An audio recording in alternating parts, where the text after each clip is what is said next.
With a geopolitical landscape in a flux, what is Europe's roadmap for the future? Does it need to rethink its collective security and defence policy? And by doing so, will it then create an impenetrable EU fortress? Time to take a closer look. We're here at a Belgian army base in Leopoldsburg to talk to Colonel Sassel to learn a little bit more about what armies do and the security challenges facing Europe. The base at Leopoldsburg is also where an EU battle group trains.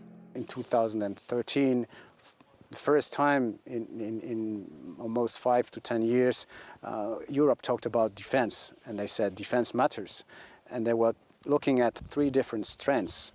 We were looking at strengths as visibility, capacity, and industry. Europe still lacks strategic capacities. The origins of a collective defense policy date as far back as the 1940s. It started with the Treaty of Brussels, signed in 1948 and amended in 1954 in Paris. It was implemented by a new military organisation, the Western European Union. The most important idea of the treaty was in Article 5, the idea of coming to the aid of another under attack.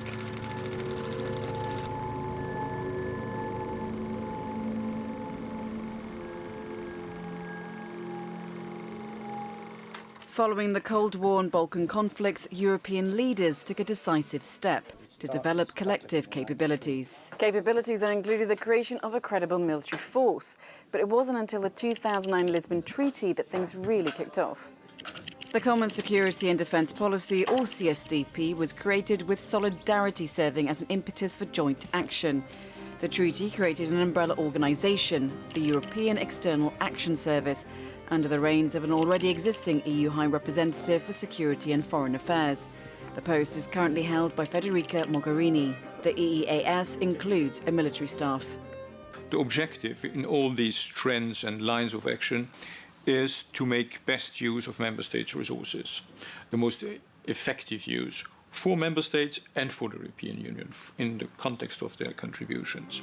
One concrete step is Eurocorps, with 5 EU members and based in Strasbourg, but it's not the only one. Missions under the CSDP are widespread. EU4 is the umbrella label for the European Union force.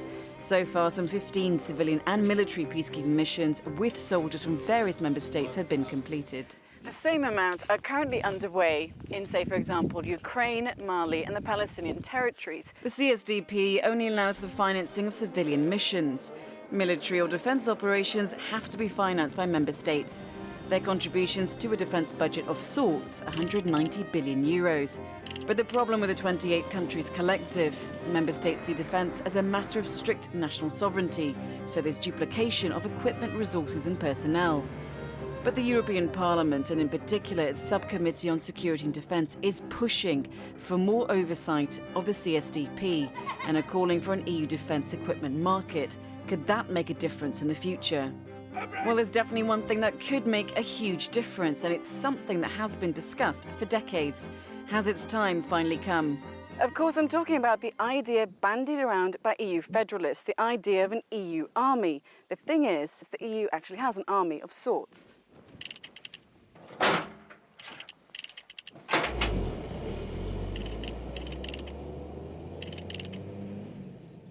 Well, actually, when you look at the battle groups from a military perspective, they're ready to go. It's just a rapid reaction for a crisis and an expected crisis.